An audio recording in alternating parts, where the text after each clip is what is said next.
On fait signe 1, 2, 1, 2. On va commencer, décidément. Je pourrais parler avec ma grosse voix, mais ce serait pas très agréable et je pourrais pas la tenir pendant... On va commencer comme ça. Je vais d'abord me présenter, puisque beaucoup d'entre vous ne connaissez pas, je succède à M. Cugy, qui a co-animé ce groupe de travail transfrontalier. Ça va être plus simple avec le micro. Bonjour à toutes et tous. D'abord, vous dire que ça fait plaisir de voir beaucoup de monde. Alors je disais que je venais de reprendre la coprésidence aux côtés de Sébastien Populaire de ce groupe de travail sur les questions transfrontalières. Je suis Florent Lecoul, c'est écrit sur l'écran. Je suis maire de Nouzonville dans le département des Ardennes. Nouzonville, petite commune ouvrière qui est à quelques kilomètres de la frontière belge, comme vous en doutez. Et je suis également vice-président de la communauté d'agglomération Ardennes Métropole. Je succède donc à Didier Cugive, que beaucoup d'entre vous ont connu comme co-animateur du groupe de travail transfrontalier.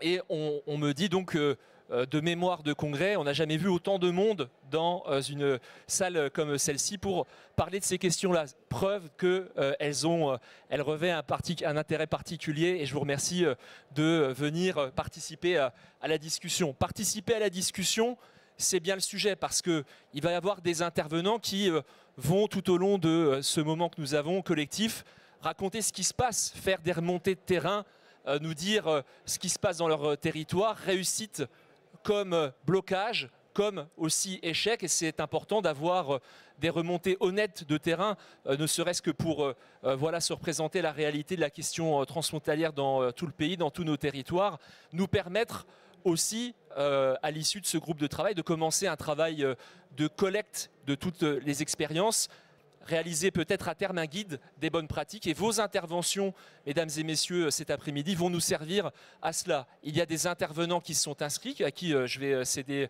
la parole, mais je vous invite aussi à rebondir dessus. La parole est libre surtout. Il faut qu'on se saisisse de ce moment pour en faire un vrai moment de discussion. Donc n'hésitez pas à lever la main sitôt que nos intervenants auront terminé. N'hésitez vraiment pas, on veut avoir ce moment-là d'échange entre nous.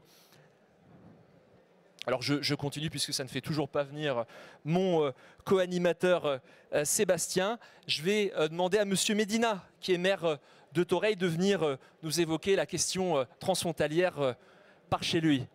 C'est de la parole. Merci beaucoup. Donc, je suis très content parce que le titre d'Une chance pour nos communes, c'est aussi finalement une chance pour nos concitoyens. Je pense que la transfrontaliarité, c'est aussi une façon de faire tomber les frontières et de faire tomber, à une époque que nous vivons qui est un petit peu complexe, et les frontières mentales qu'il y a parfois entre nos pays. Alors la ville de Thoreil, c'est une petite station balnéaire de la côte catalane, dans les Pyrénées-Orientales, près de 4000 habitants, 18 en été. Et nous sommes à 40 km de la frontière, nous ne sommes pas directement transfrontaliers, mais nous avons travaillé finalement ce sujet à travers un jumelage depuis 35 ans qui dure avec une ville tout à fait similaire à la nôtre, un peu plus importante de l'autre côté de la frontière espagnole, en Catalogne espagnole, qui s'appelle Torroella de Montgrí et l'Estartit. Donc une ville sur deux entités géographiques comme la ville de Thoreil. 10 000 habitants par contre toute l'année et une centaine de milliers en hiver. Donc on n'est vraiment pas du tout dans les mêmes dynamiques et ça vous donnera aussi une explication de certains échecs de nos travaux communs. Donc notre jumelage, en catalan, le jumelage se dit agermanament, ce qui veut dire, c'est un mot très, très joli, qui veut dire qu'on est fraternel, c'est la fraternité. Et finalement, c'est l'intérêt de ces réunions de communes dans des pays étrangers, c'est de créer finalement une forme de fraternité entre les hommes et les femmes de ces pays. Alors nous travaillons depuis 35 ans, à la fois sur les sujets de la culture, sur les sujets de l'éducation, sur les sujets du sport et sur les sujets de l'environnement. Donc on le fait à travers des micro-projets transfrontaliers. Donc ça c'est quelque chose qui est extrêmement intéressant parce que c'est géré directement à l'échelle de la commune avec le département côté français et de la commune avec la Generalitat de Catalogne qui est équivalent de la région Occitanie en Espagne. Et donc ce sont des projets qui sont très fluides sur chacun de ces sujets. On prend un sujet, la culture, on prend un sujet des cours de catalan chez nous, des cours de français chez eux, des échanges sportifs, etc. Ça fonctionne extrêmement bien. C'est parce que justement, il y a cette simplicité d'intervention, à la fois dans la création du projet entre nous et dans la validation du projet par le département des Pyrénées-Orientales ou par le conseil départemental ou par la Généralitat de Catalogne. Là où on commence, nous, on rencontre de vraies difficultés, c'est quand on commence à rentrer dans des projets qui font intervenir des éléments comme un POCTEFA, par exemple, sur des projets européens, où récemment, on a essayé de monter, il y a quelques mois, la Fondation Cousteau est venue à Toreil-de-Montgry pour faire l'implantation de cette fondation, regrouper cette fondation sur une partie de bâtiments en déshérence à Toreil-de-Montgry. Et comme on a des bâtiments de ce type aussi chez nous à Toreil, on a voulu essayer de voir si on ne pouvait pas créer finalement un pied de part et d'autre de la frontière pour l'implantation de cette fondation en Catalogne au sens large. Et donc on a travaillé ce sujet. C'était bien évidemment dans le cadre d'un POCTEFA avec des fonds européens à aller chercher. Et finalement, nous, on n'a pas pu y aller parce qu'il est arrivé un moment où, dans le cadre du montage de ce POCTEFA, il fallait qu'il y ait une avance de financement de la part des municipalités, ce qui est logique, sauf que le montant de cette avance qui nous était demandé à nous, c'était 150 à 200 000 euros, ma commune n'a pas les moyens financiers de les avancer et de les encaisser dans un laps de temps que je ne maîtrise pas forcément. Pour exemple, sur la réception et la gestion de ces fonds européens, on a deux projets. On avait aussi un projet similaire de réappropriation d'espaces naturels, de marécages, donc ce qu'on appelle en catalan des aiguamolls, des marécages. Donc nous avons porté le projet, nous, à Toreil, aussi avec un FEDER. Ils l'ont fait en Espagne, ils ont fait le même projet. Nous, on est passé par une métropole, qui est passé par la région, qui est allé chercher les fonds européens. On a un carton de papier, à peu près. Et de l'autre côté, ils sont allés directement à la Généralitat de Catalogne, où il y a la Maison de l'Europe qui a traité directement avec la mairie. Le résultat, c'est que nous, le dossier a mis 4 ans, et à peu près donc, ce temps-là pour toucher l'argent. À Toreil-de-Montgry, ils ont mis 1 an et demi pour sortir le projet. Donc le fait qu'il n'y ait pas d'intermédiaire dans ces sujets et une gestion aussi plus pratico-pratique pour les communes petites comme les nôtres, où on n'a pas d'ingénierie administrative on sait gérer un dossier de subvention avec la préfecture, avec le département, la région, etc. La gestion des dossiers européens est beaucoup plus compliquée. Et l'ingénierie dans une commune comme la mienne n'existe pas pour suivre de façon pertinente ce sujet. De l'autre côté de la frontière, par exemple, lorsqu'ils portent ce type de projet à Toreil-de-Montgry, dans le cadre de l'accompagnement par la Généralitat de Catalogne sur le financement du projet, on leur attribue un chargé de mission qui, du début du projet jusqu'à l'encaissement des subventions, travaille avec les services de la commune uniquement sur ce projet et donc est un facilitateur tout à fait extraordinaire de la réunion de ces projets. Après, quand on veut, nous, s'agréger à ce type de projet européen, en fait, là, on est en train de le faire à travers un projet que porte la commune de Canet, qui est en Roussillon, qui est une grosse commune balnéaire du département. C'est la deuxième commune du département. En fait, c'est elle qui porte le projet. C'est un projet d'itinérance touristique, culturelle et culinaire sur le littoral catalan, français et espagnol. Et donc nous raccrochons, c'est un projet qui nous intéresse bien évidemment, nous raccrochons au projet porté par cette commune. Enfin, on apporte ce qu'on peut apporter, nous, d'ingénierie à notre niveau, mais l'essentiel du portage du projet pour aller capter les subventions, aller capter les aides, etc., c'est cette commune-là qui le porte pour nous, finalement. Donc voilà un petit peu le sens de l'intervention concernant la ville de Toreil. On n'est pas une vraie transfrontalière, mais on travaille cela à travers une forme de jumelage qui qui nous permet, le point de départ quand même de la réflexion, c'était effectivement de faire tomber les frontières mentales, et je crois que c'est vraiment le sens de cet atelier. Merci beaucoup. Merci beaucoup, Marc. Parce que c'est vrai qu'on ne l'a pas précisé peut-être, mais ta commune, elle est à combien de kilomètres de la frontière? Nous, on est à 40 km de la frontière et Toreil-de-Montgry est à 40 km de l'autre côté. Donc on est symétrique.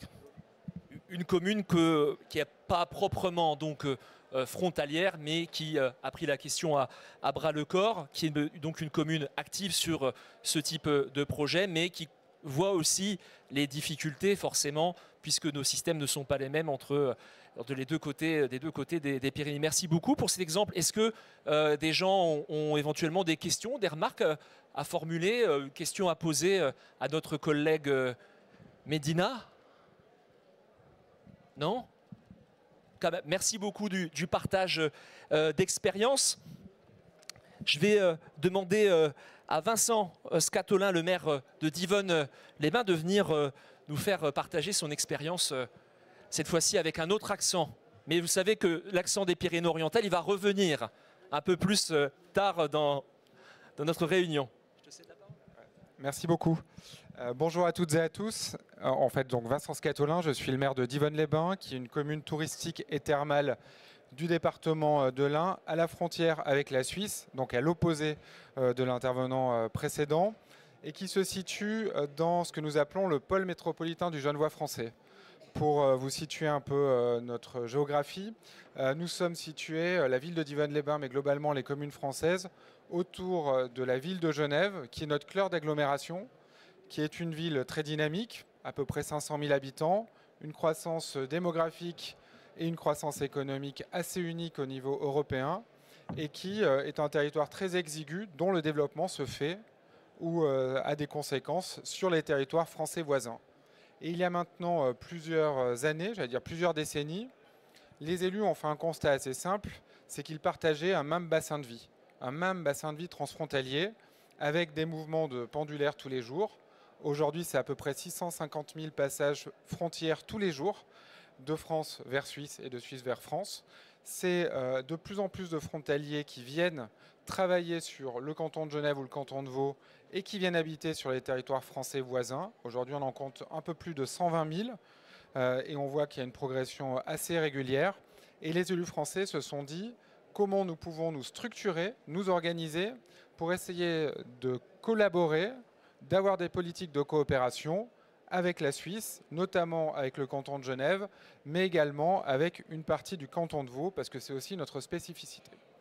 Donc, côté français, les élus se sont regroupés dans un pôle métropolitain, qui a été l'aboutissement d'une démarche portée par une association d'élus, au départ, qui s'appelait l'ARC, qui regroupe aujourd'hui à peu près 117 communes, qui va de Thonon-les-Bains jusqu'à Annemasse, dont je salue le maire, qui est président aussi du pôle métropolitain, qui interviendra tout à l'heure, à Saint-Julien-en-Genevois, donc communauté de communes qui sont sur le territoire de la Haute-Savoie, et deux communautés de communes qui sont sur le territoire de l'Ain, celle de la Valserine, Bellegarde, et puis celle du Pays de Gex. C'est à peu près 500 000 habitants aujourd'hui, globalement, qui sont concernés sur les territoires français, qui se sont regroupés pour dire « Nous, on a envie de porter des politiques de coopération avec les Suisses autour de sujets comme la mobilité, de sujets comme la formation, de sujets comme la santé, autant que faire se peut, de sujets en lien avec l'aménagement du territoire. En fait, une partie de nos politiques publiques qui sont aujourd'hui importantes pour la vie de nos habitants. Et puis, côté suisse, nous avons réussi à partager cette nécessité de coopération avec les élus du canton de Genève et une partie des élus du canton de Vaud, et se regrouper autour d'un groupement local de coopération transfrontalière, le GLCT du Grand Genève. Il a pris une dimension très forte, ce GLCT du Grand Genève, quand nous avons commencé à travailler sur ce que nous avons appelé les projets d'agglomération. C'est-à-dire que c'était des planifications d'aménagement du territoire dans lesquelles il était prévu des infrastructures, notamment des infrastructures de mobilité, pour lesquelles la Confédération helvétique s'engageait, ou pouvait s'engager, à financer des infrastructures sur le territoire français. Ce qui est relativement unique, parce qu'il faut bien le dire, la Suisse n'appartient pas à l'Union européenne Et aujourd'hui, on est vraiment sur des accords contractuels et pas sur des accords européens. Et c'est le premier projet d'agglomération qui nous a permis de vraiment poser, j'allais dire, le socle de la coopération avec Genève, et notamment de pouvoir obtenir des financements importants, 40%, sur la mise en place d'un réseau de RER qui a permis de relier Genève à Annemasse. Et c'est le fameux Léman Express qui connaît aujourd'hui un développement exponentiel en termes de fréquentation. Et ça a été le premier élément structurant qui a permis de répondre au sujet de notre bassin de vie transfrontalier qui était la mobilité. Et cela a permis de déclencher des développements sur aujourd'hui les trams transfrontaliers. Le premier a été inauguré il y a à peu près 5 ans, peut-être un peu plus, pour relier Genève à Annemasse. Et aujourd'hui, 2 autres projets de trams transfrontaliers sont en train d'être réalisés pour desservir à la fois Saint-Julien-en-Genevois et Ferney-Voltaire du côté du département de l'Ain, avec des financements suisses sur territoire français. Donc on voit que ce GLCT est un bon outil pour répondre à la mise en place de politiques publiques sur notre territoire, avec les spécificités de notre territoire.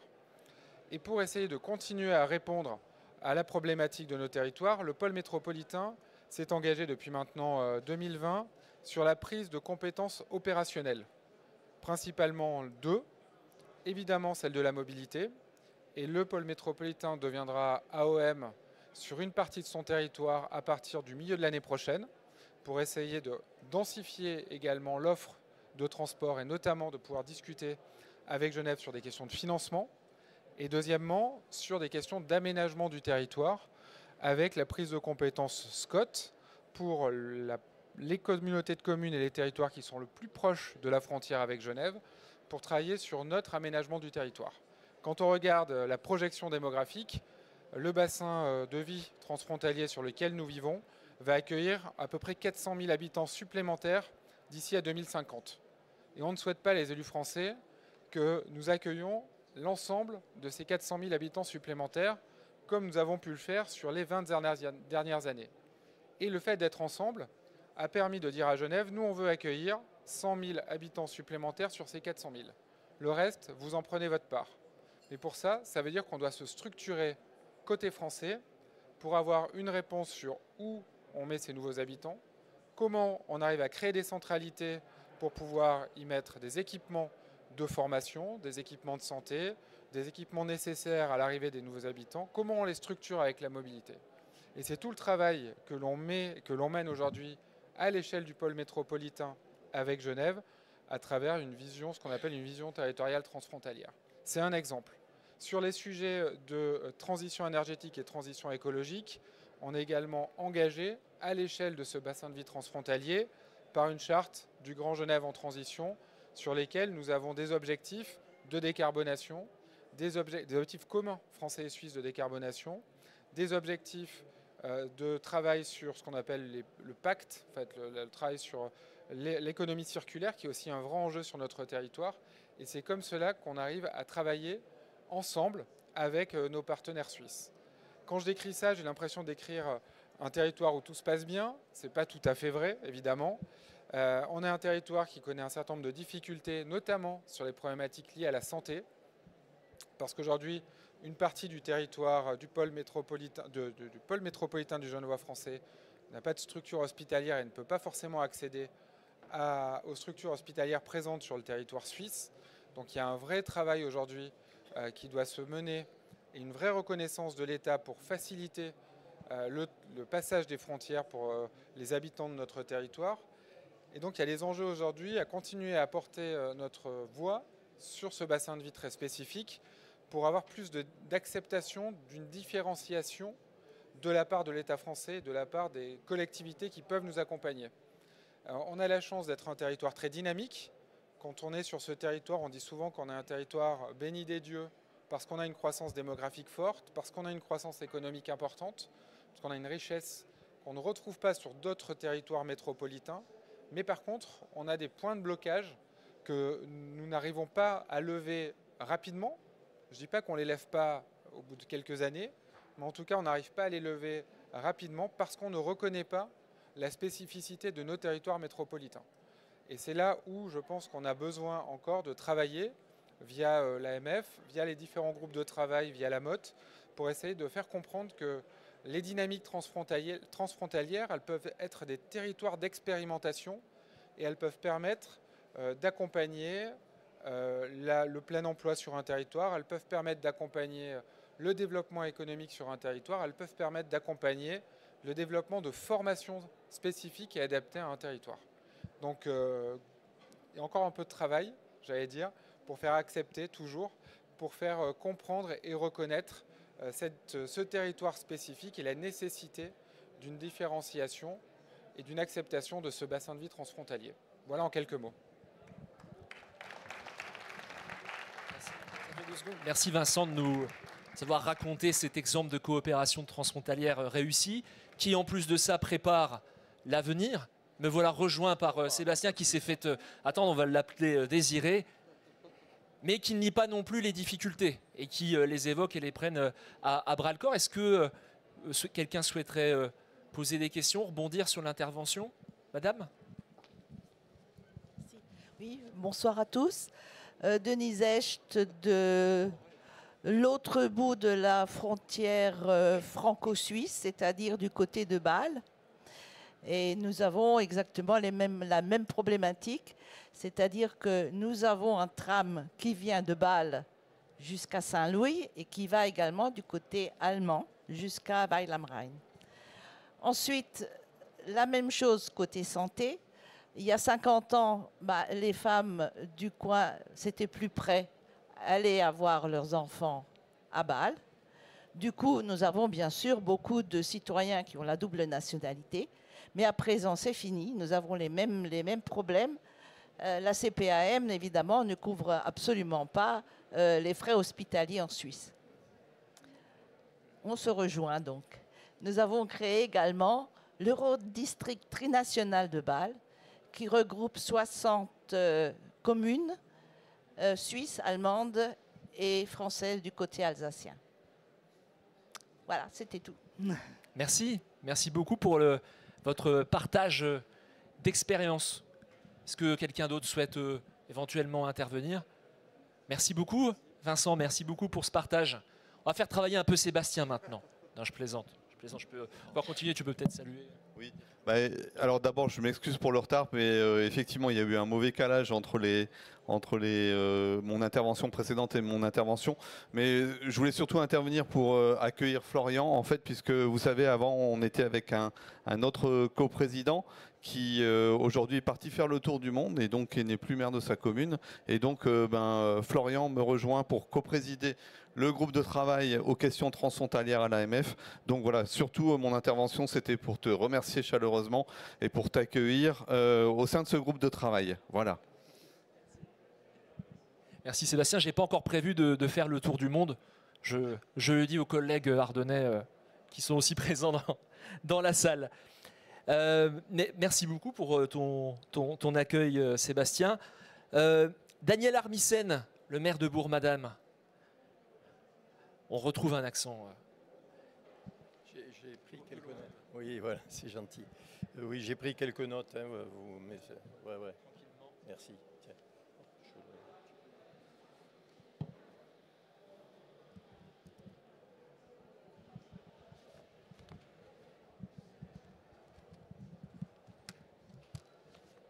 Il va nous parler plutôt de scolaire.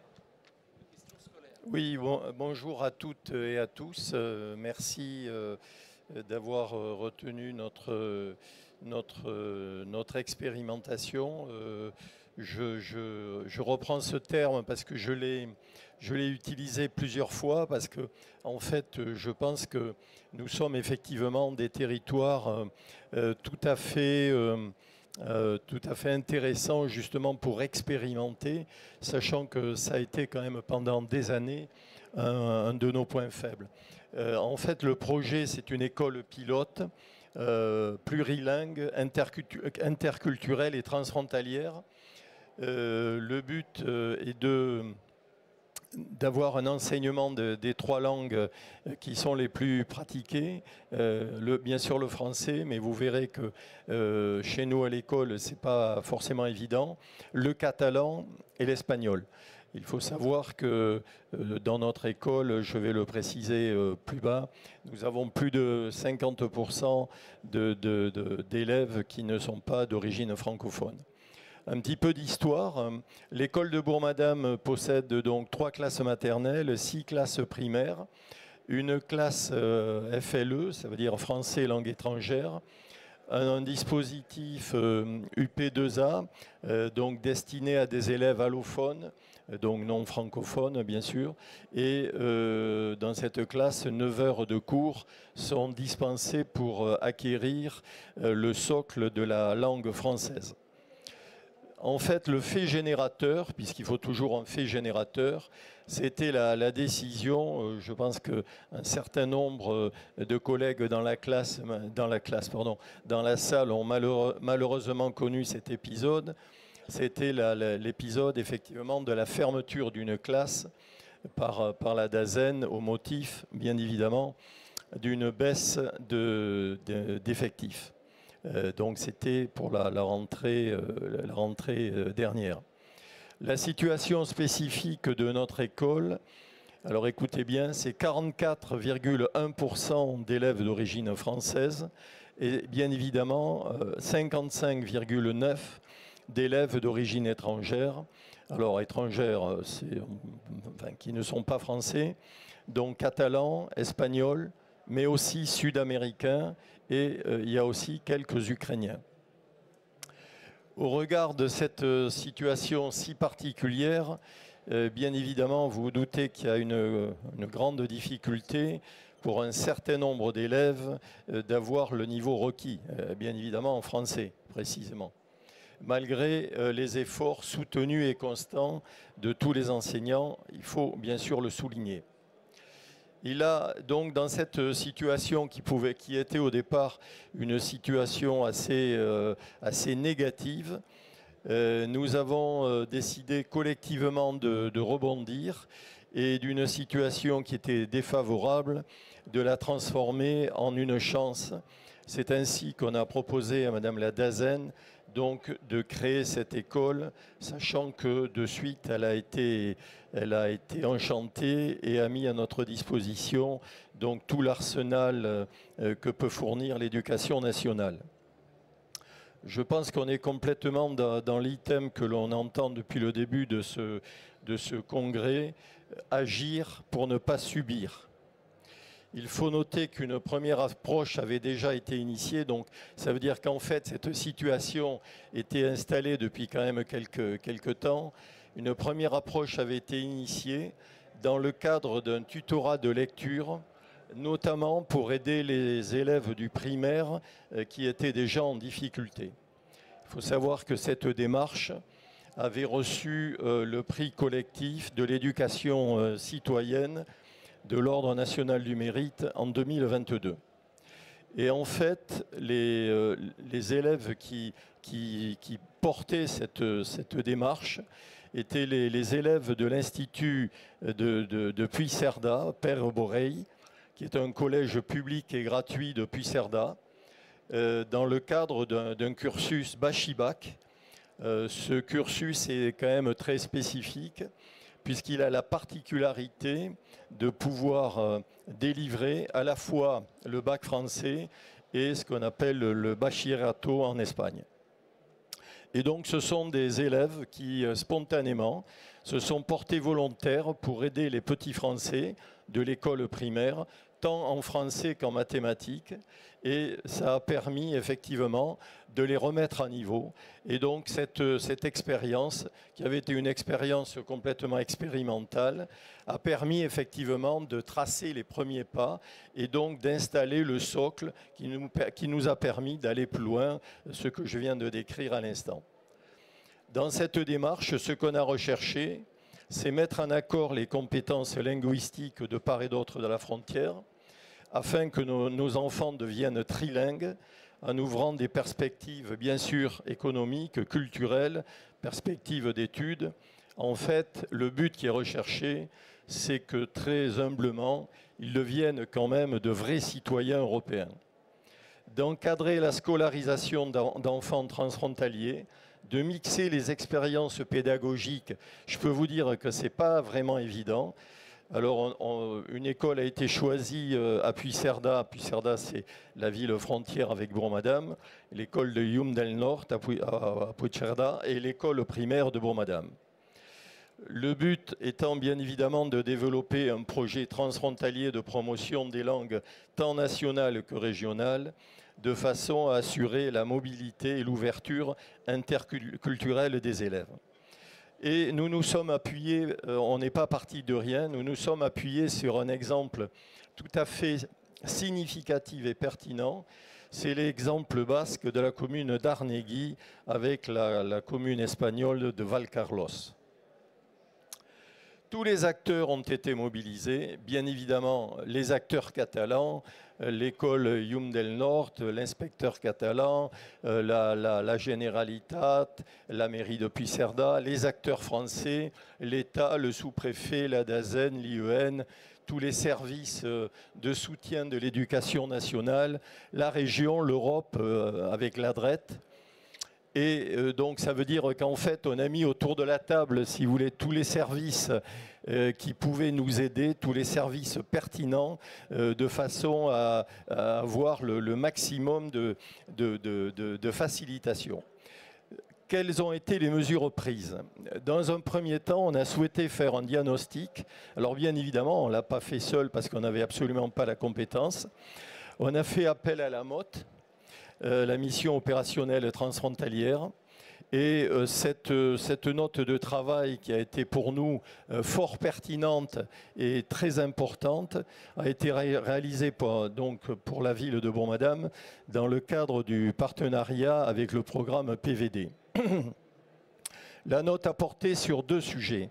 Premier sujet, la gouvernance transfrontalière, puisqu'il faut savoir que nous sommes dans le cadre d'un consortio donc, qui est un parallèle avec un GECT avec la ville de Puigcerdà. Et dans ce consortio, je rappelle qu'il y a bien évidemment l'item de l'éducation et aussi la pertinence de la mise en œuvre d'un parcours scolaire trilingue. Voilà. Donc on voulait avoir l'avis pertinent de la MOT sur cette démarche-là. Le diagnostic a été délivré le 2 avril et je reconnais et je remercie la MOT pour son aide précieuse puisqu'en fait ce diagnostic nous a à la fois conforté, nous a aussi démontré les points de vigilance et nous a permis effectivement de construire ce parcours qui n'aurait pas été forcément construit de la même façon. Et donc encore une fois merci, d'où l'importance et semble-t-il la pertinence de vraiment travailler en amont de façon à ne pas perdre de temps. Voilà, je tiens à insister là-dessus, puisqu'en fait, vous avez compris que sur toute la démarche, que ce soit l'ADRET, l'Europe, que ce soit la MOT, donc on a pris le soin de travailler en amont.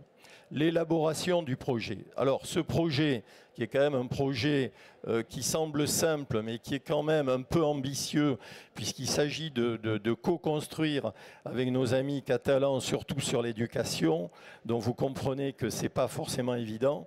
Donc on a pris vraiment un grand soin de le co-construire, de le co-écrire avec tous les acteurs. Voilà. Ça n'a pas été simple. On a passé beaucoup de temps, beaucoup de réunions. Alors, je tiens à souligner que il y a eu des découragements, il y a eu des renoncements, il y a eu des moments où on s'est posé des questions en se disant, bon, est-ce qu'on est sûr qu'on va continuer?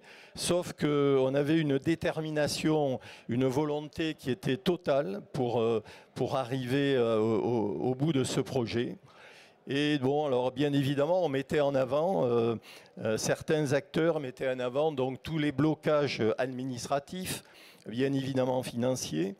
Donc bien évidemment, il s'agissait de répondre le plus rapidement possible, d'être au plus près donc, de toutes ces démarches, de façon à avoir la réponse la plus pertinente, la réponse évidemment réglementaire, et la réponse financière qui allait apporter quelques solutions. De façon à dire, on est tous d'accord qu'effectivement, c'est une course d'obstacles, sauf les obstacles, on va les passer avec vous, on va vous aider à les passer, et bien évidemment, on va s'entourer des personnes les plus compétentes et les plus pertinentes pour justement vous aider à passer ces obstacles, et on va les passer ensemble. Voilà.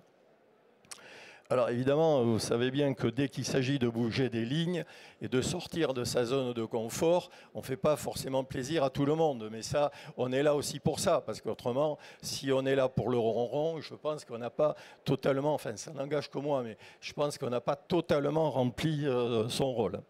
Bien évidemment, le deuxième point dans les mesures prises, vous en doutez, je l'ai dit précédemment, c'était la recherche de financement. Donc là aussi, on a travaillé en amont avec la DRET, avec le conseil départemental. Il nous a semblé dans un premier temps, puisque vous avez compris que l'idée c'est de construire une fusée à plusieurs étages, il nous a semblé pertinent de commencer par un étage somme toute raisonnable, de façon à l'asseoir d'une façon solide. Et donc, on est allé chercher des financements européens dans le cadre des appels à projets de micro-projets transfrontaliers. Hein, voilà.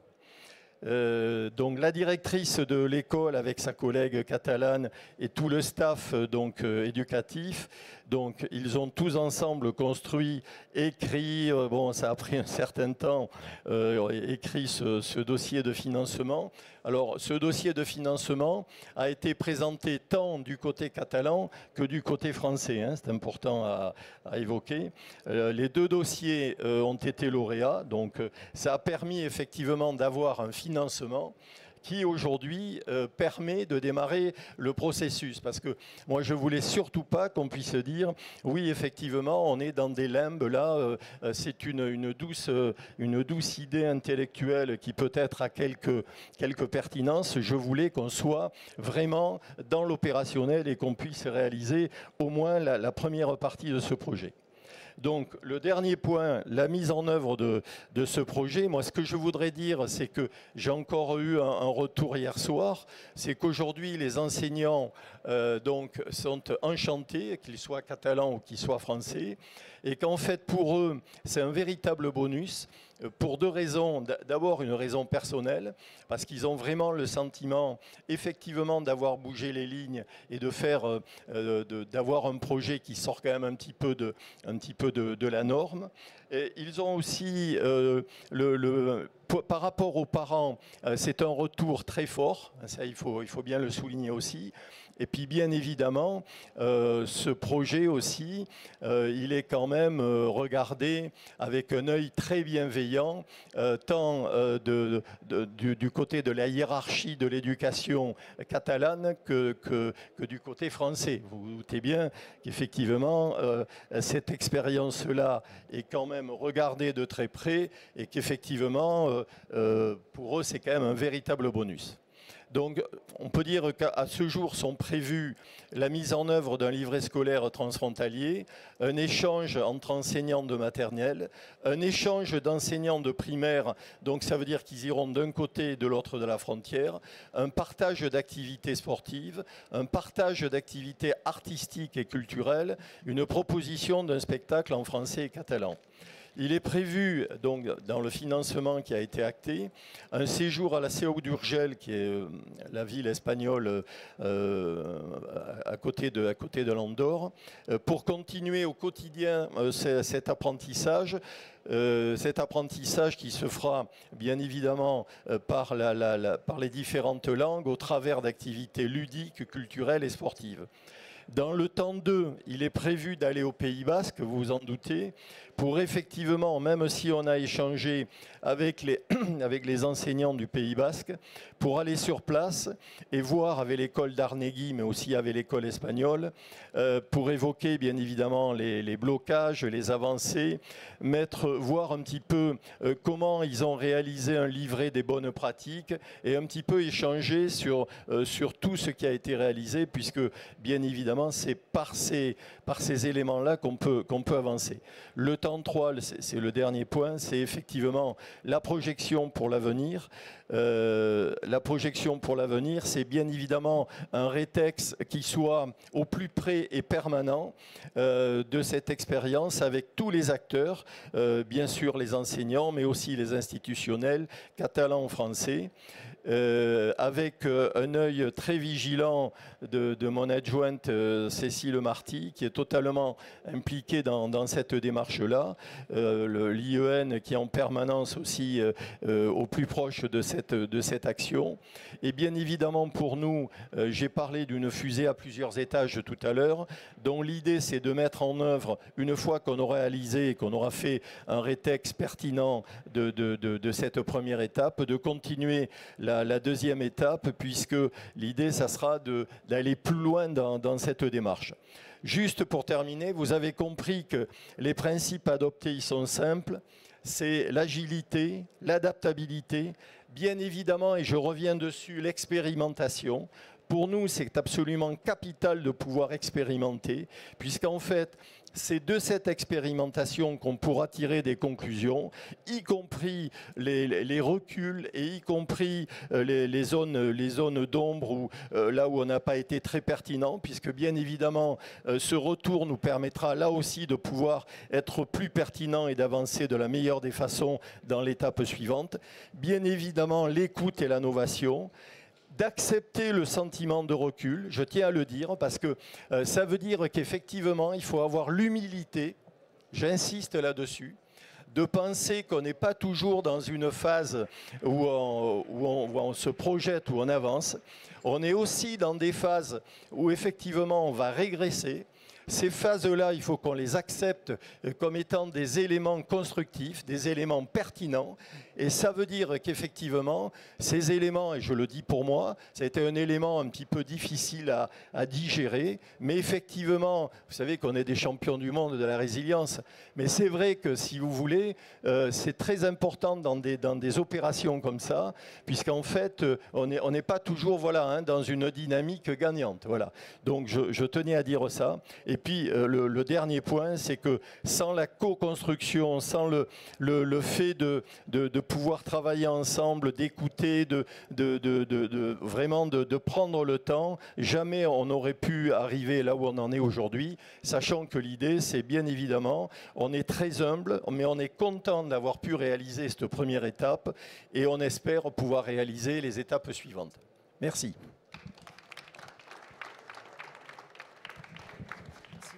Merci Daniel pour d'avoir retracé de manière très complète ce projet qui est à la fois un projet scolaire, un projet culturel, un projet linguistique, les principes qui doivent guider toute construction politique, avec des hauts, avec des bas, des reculs, des avancées, et aussi d'évoquer pour la première fois, on ne manquera pas de le faire tout à l'heure, la mode et toute l'importance évidemment de la mode dans les projets coopération transfrontalière. Est-ce que quelqu'un souhaite rebondir ou poser éventuellement des questions à notre collègue? Non? On te libère. Merci beaucoup. Merci. Allez, c'est parti. Très bien. Merci Daniel pour ces mots. Puis, je suis totalement aligné avec Florian. Je pense qu'il y a une dimension éducative et puis une dimension culturelle que tu as soulignée. Et puis, quand je vois que parfois, nous, c'est difficile de faire des projets entre interco, mais alors un projet comme ça qui est entre pays, mais c'est ce qu'on observe depuis tout à l'heure. Après Daniel, c'est Georges qui doit intervenir. Attention, il y a deux Georges. Ah, c'est notre collègue de Guyane.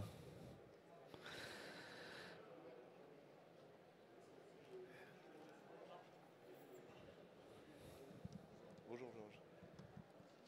Et donc, du coup, on va parler ultramarin, en fait, Georges, pour le coup.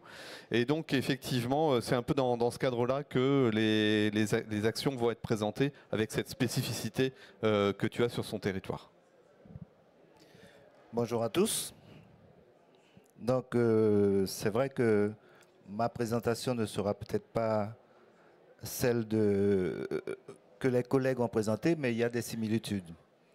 Des similitudes qu'on retrouve notamment au niveau d'éducation. Et puis, bonjour à Lamotte, qui me connaît, puisque nous avons eu l'occasion de travailler ensemble sur la coopération. Donc, je suis Georges Elfort, maire de Saint-Georges, de l'Oyapock, une commune frontalière avec le Brésil, et je suis président de la communauté des communes de l'Est de Guyane. Et je suis aussi délégué CNFPT de la Guyane. Alors, vous situez la Guyane peut-être pour certains. Donc, la Guyane compte au total 1183 km de frontières terrestres avec cas unique dans la République, le Brésil et le Suriname. Donc, deux pays faisant partie de l'espace, ne faisant pas partie de l'espace européen. Donc, vous voyez, au niveau de la coopération, c'est beaucoup plus compliqué. Puisque je dis souvent, la plupart des collègues en France hexagonale ont la coopération avec des pays plus ou moins qui sont dans l'espace européen. La commune d'où je viens, donc, fait frontière avec le Brésil, c'est plus de 730 km de frontière avec le Brésil. Donc, c'est, je crois, la plus longue frontière que la France possède. En face de cette commune, nous sommes situés à l'est, on retrouve une commune du Brésil, petite commune, 30 000 habitants, petite commune, mais qui est située à 7 minutes de ma commune Saint-Georges de l'Oyapock. Et c'est un bassin de vie puisque on se connaît, on échange, on a l'habitude de travailler ensemble. On n'a pas, je dirais, on n'a pas attendu que les lois de décentralisation, on n'a pas attendu que les textes nous permettent de faire de la coopération. Nous faisions des échanges déjà. Les textes sont venus encadrer nos échanges. Et c'est le 28 mai 1996 qu'un accord cadre de coopération franco-brésilien a été signé. Et ça a permis de voir émerger deux instances. Alors, la commission mixte transfrontalière, qui est gérée par le consul de France au Brésil et le gouverneur de l'État d'Amapá. Et ensuite, en dessous, on a le Conseil du fleuve, qui est géré par le préfet ou le sous-préfet, et qui, avec le gouverneur de l'État d'Amapá.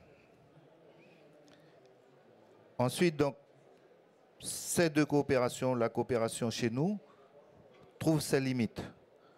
Elle trouve ses limites puisque bien souvent, au Conseil du fleuve, sont débattues des thématiques qui ne sont pas les nôtres, je dirais, puisque les maires, les élus, conseillers départementaux, régionaux, participent justement au Conseil du fleuve.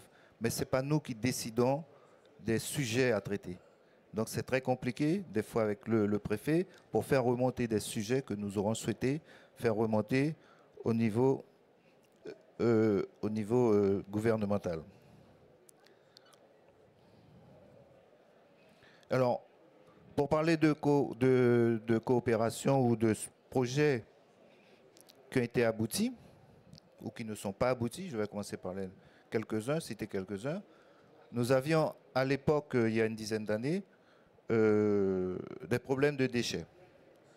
Des problèmes de déchets, puisque la ville d'Oyapoké, qui est une ville créée par rapport à l'Oyapock, mais qui se trouve à 600 km de sa capitale, et c'est l'État d'Amapá, c'est le dernier État qui a été créé par le Brésil, donc est plus tourné vers la Guyane, puisqu'ils sont à 5 minutes, et à 200 km de la capitale guyanaise, qui est Cayenne. Donc on a réfléchi parce qu'on a des problèmes de déchets, des déchets qu'il faut ramasser, qu'il faut faire évacuer. Et cette ville-là a des difficultés par rapport au Brésil pour ces déchets. Et nous, avec nos 6 000 habitants, les déchets, on a des déchets, mais ce n'est pas suffisant. Donc on a réfléchi à créer une usine de gazéification. Alors cette usine, c'était l'idée de récupérer les déchets, les transformer en énergie.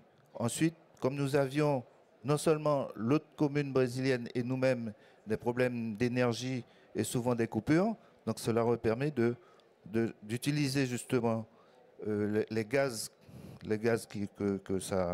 de synthèse dans une turbine et produire de l'électricité. On a été bloqué par l'ADEME. L'ADEME nous a dit, non écoutez, la loi de Bâle ne nous permet pas d'échanger nos déchets. Or, nous sommes sur un bassin de vie. Donc, on a dû presque abandonner. Enfin, quand je dis on n'a pas pu continuer le projet, mais j'ai toujours maintenu cette idée qu'on peut le faire.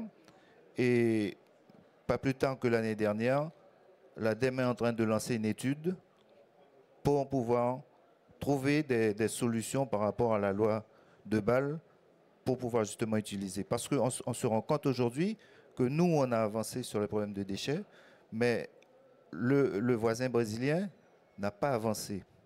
Et je dis souvent que on nous demande de l'assainissement, on nous demande de réduire les problèmes de déchets, mais si en face, juste à, je dirais 5 minutes, ils ne traitent pas leurs déchets, donc ça ne sert à rien, puisqu'on ne pourra pas avancer ensemble. Donc on est obligé, pour moi, de traiter l'espace, même si c'est brésilien et c'est français. Donc aujourd'hui, l'ADEME a lancé une étude et je pense que ça va avancer et peut-être qu'on pourra mettre en place cette usine ou peut-être un autre moyen pour pouvoir éliminer les déchets et surtout récupérer ces déchets pour produire de l'énergie. Ensuite, deuxième sujet qui n'a pas abouti, qui a abouti à moitié, dans le cadre du programme TEPCV, j'avais monté un projet sur construire une barge pour récupérer, ramassage des déchets fluviaux. Puisqu'on a un fleuve, c'est un fleuve qui nous sépare. Nous avons donc eu les fonds. J'ai travaillé avec mon homologue, donc le maire d'Oiapoque, parce que la commune voisine s'appelle Oiapoque. Et tout s'est bien passé. La barge est arrivée, nous avons fait des essais et nous avons eu une fin de non-recevoir par rapport à la marine brésilienne. Puisqu'il faut avoir l'autorisation de la marine brésilienne. Et la marine brésilienne a donné une fin de non-recevoir. Il s'appuyait sur l'argument que l'embarcation pour ramasser les déchets était en vérité un moyen détourné pour la France d'espionner le Brésil. Donc, vous voyez les difficultés. Donc, maintenant, nous sommes en train de travailler avec le préfet, l'ambassadeur, pour pouvoir faire accepter par la marine que nous puissions faire circuler cette barge pour justement nettoyer le fleuve et ramasser les déchets qui sont dans le fleuve. Donc il y en a beaucoup, hein, il y en a d'autres. Hein. Bon, je ne vais pas tout vous donner. Simplement, il y a des choses qui ont réussi aussi.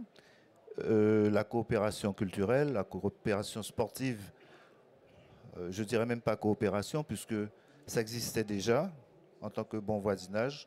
Nous avons toujours eu des échanges sportifs et des échanges culturels. Au niveau de l'éducation, par contre, nous avons beaucoup avancé, puisque lorsque je vous ai écouté, nous aussi, on a les problèmes d'enfants allophones, et qu'avec le recteur, aujourd'hui, nous avons des classes bilingues chez nous à Saint-Georges. Donc, il y a des enfants qui sont bilingues avec des enseignants. Il y a même un enseignant qui est arrivé cette année, qui vient de Rio, et qui enseigne à Saint-Georges de l'Oyapock pour les enfants, puisque nous avons beaucoup d'enfants qui viennent du Brésil et qui ne parlent pas du tout le français. Donc nous avons beaucoup avancé. L'Université de Guyane aussi a signé des accords, puisque la commune à côté a un campus universitaire. Donc des accords ont été signés par l'Université de Guyane. On a un projet aussi il y a 2 semaines qui avance, c'est le projet Bioplateau, qu'on appelait Bioplateau. Donc c'est comment gérer l'eau, le problème d'eau, d'assainissement, entre justement l'État d'Amapá, le Brésil, la Guyane et le Suriname. Et en fin octobre, il a justement été signé un accord pour déjà créer un observatoire justement sur le problème de l'eau en Guyane, au Suriname et dans l'état d'Amapá. Ensuite, nous avons un marathon international binational qui se réalise tous les 2 ans entre le pont de l'Oyapock, puisqu'il y a eu un pont, je ne vous ai pas dit, un pont a été réalisé par le président Chirac. C'est le pont qui traverse l'Oyapock et Oiapoque. Et donc aujourd'hui, on peut se rendre justement au Brésil en voiture, les Guyanais. Par contre, les Brésiliens ne peuvent pas venir avec leur voiture. Pourquoi? Parce qu'il y a le problème de visa qui n'est jamais tombé. Et lors de la dernière commission mixte transfrontalière, la délégation brésilienne a quitté la salle parce que la France ne veut pas enlever justement ce visa pour les Brésiliens. Alors l'idée de visa, c'était de dire que trop de Brésiliens rentrent en Guyane et donc il fallait stopper. C'était pour les problèmes de l'orpaillage clandestin et autres.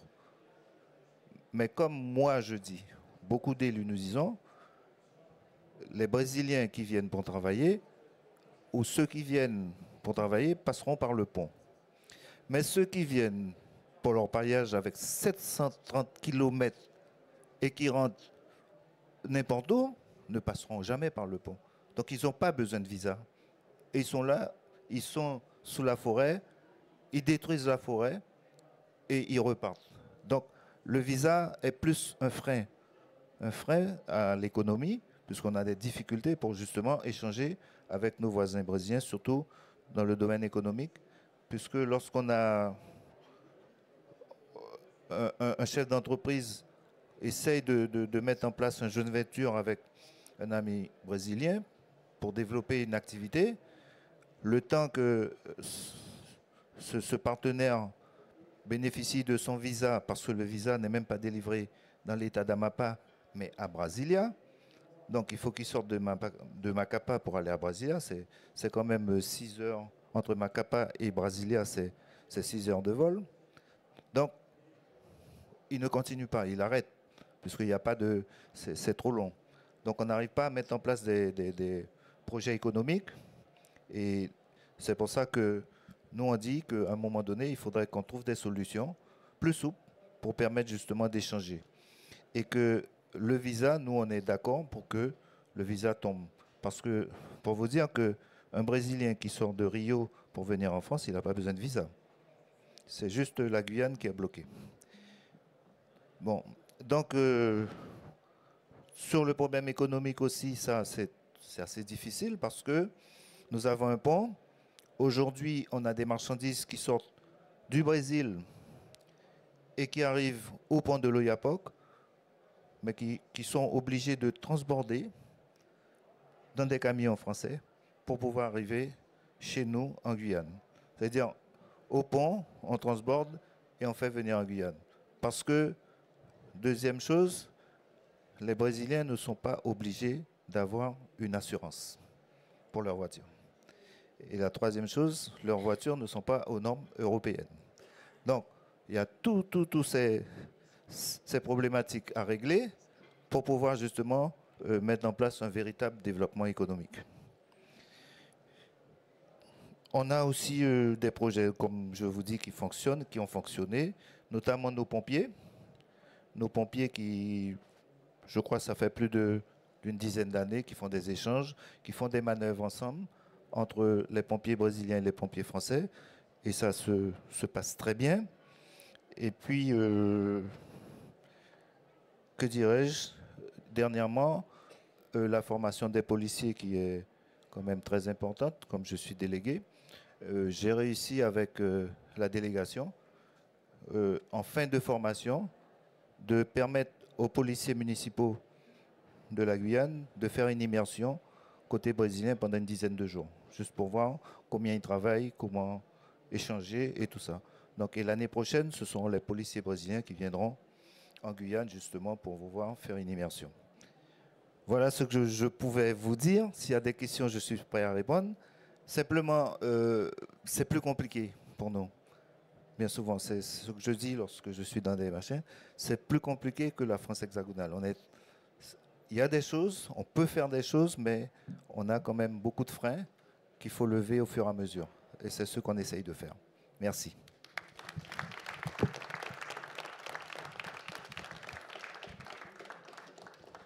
Merci, chers collègues. Oui, d'autant plus une situation très complexe. Et peut-être aussi rappeler que pour faire aboutir des projets de coopération transfrontalière, il faut une volonté politique partagée.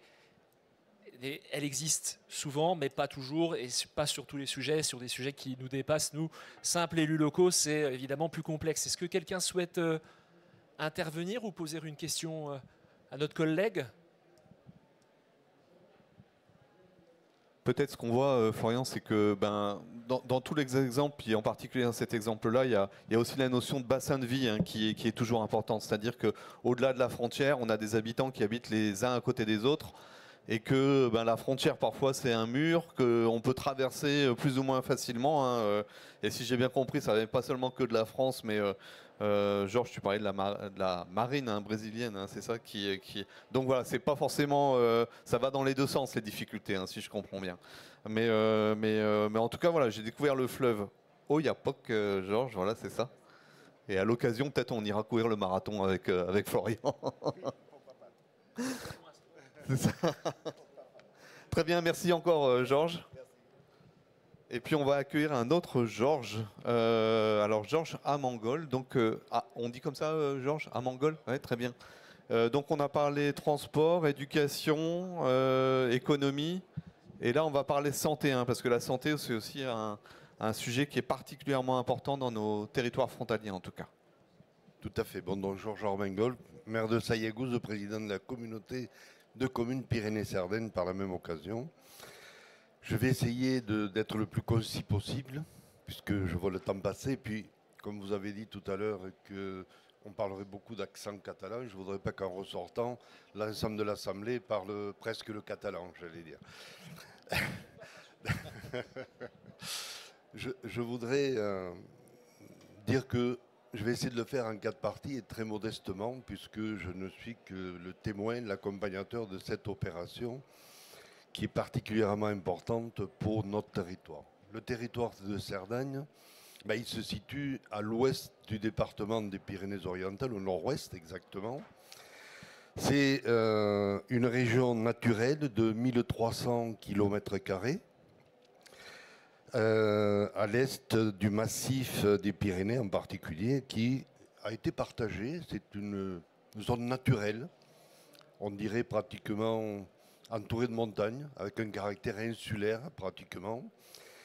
Et il se trouve qu'à un moment donné, les hommes qui géraient, lors du traité des Pyrénées, ont décidé de transférer 33 villages d'un côté français par rapport, et qui était avant en Espagne.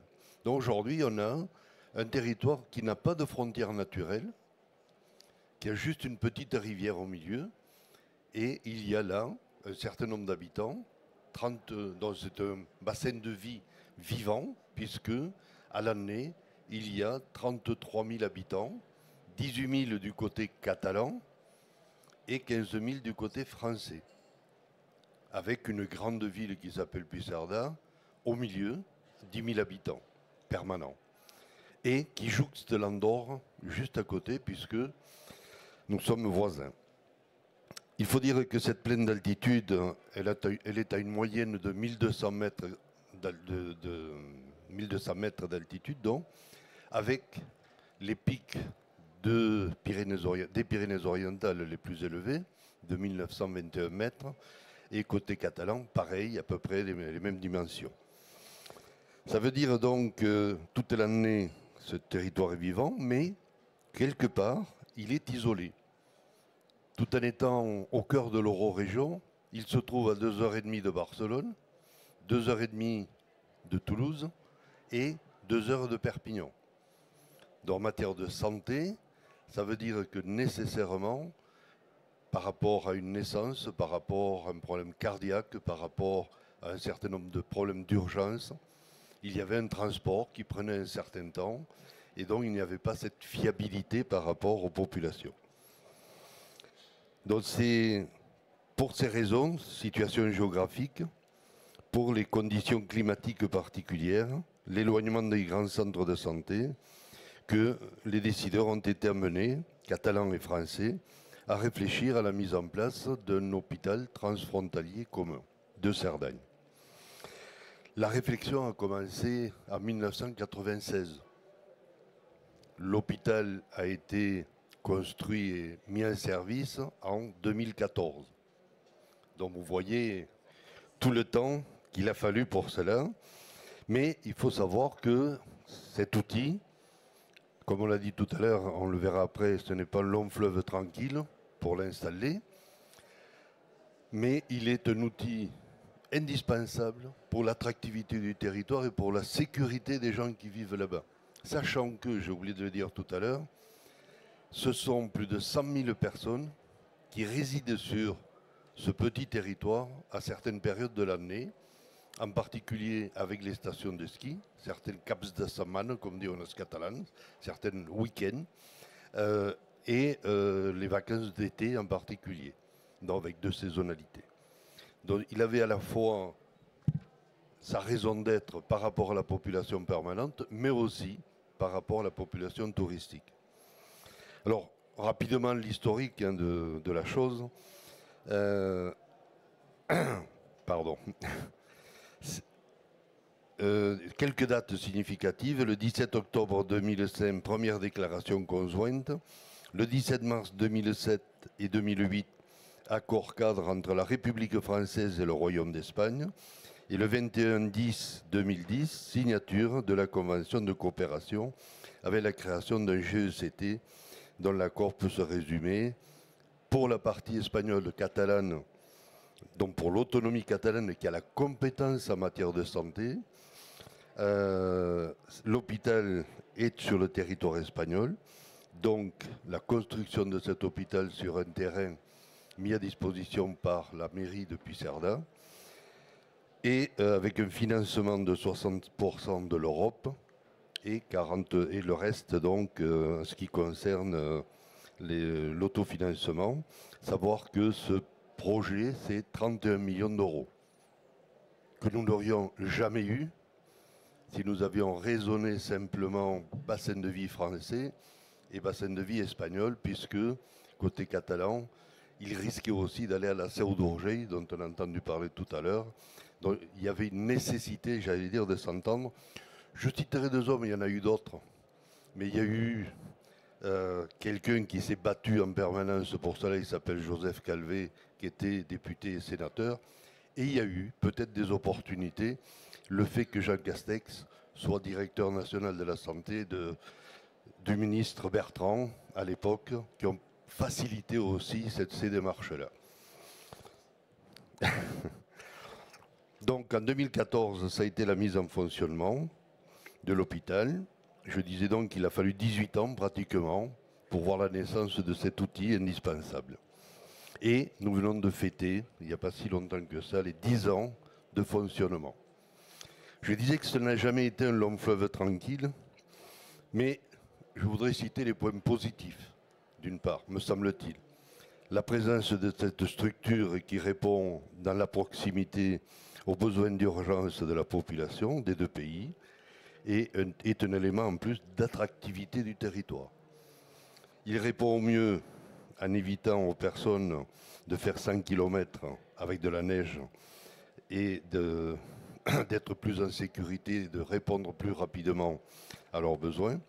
La construction de bâtiments modernes et fonctionnels, équipés de matériel performant, avec scanner, avec imagerie, avec tout un équipement de dernier cri, on peut le dire, répond avec 68 lits aux besoins des urgences et de la sécurité sanitaire.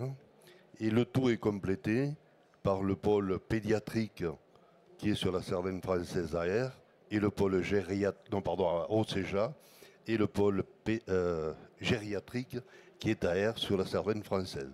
Donc il y a nécessairement, l'hôpital doit être et devrait être à terme un maillon essentiel de la chaîne santé sur l'ensemble du territoire et pas simplement un hôpital. Ça n'engage que moi. La proximité de l'hôpital au cœur du territoire sans frontières naturelles, une garantie de proximité pour les établissements de moyen séjour. Il ne faut pas oublier que nous accueillons dans beaucoup d'établissements des personnes en soins moyen séjour et que les pathologies sont de plus en plus lourdes. Et il fallait donc une garantie de proximité d'hôpital. Une réponse proche et rapide pour les urgences lors d'accidents de ski ou autres permettant la préparation avant le transfert vers d'autres établissements de Perpignan, établissements plus spécialisés ou de Barcelone.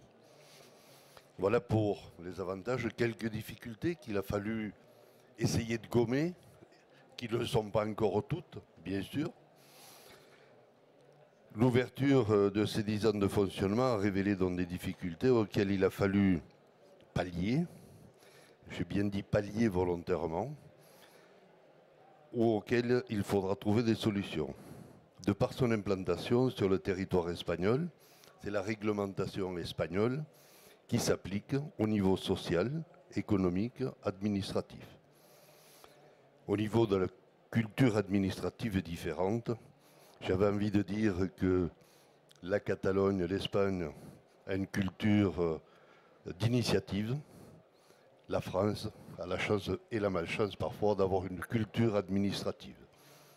La meilleure peut-être au monde, mais cela pose quelques problèmes. Et ce qui a été dit tout à l'heure par mon collègue Medina est aussi vrai, c'est-à-dire que les gens de la comarque vont à Barcelone et reviennent avec le chèque pratiquement.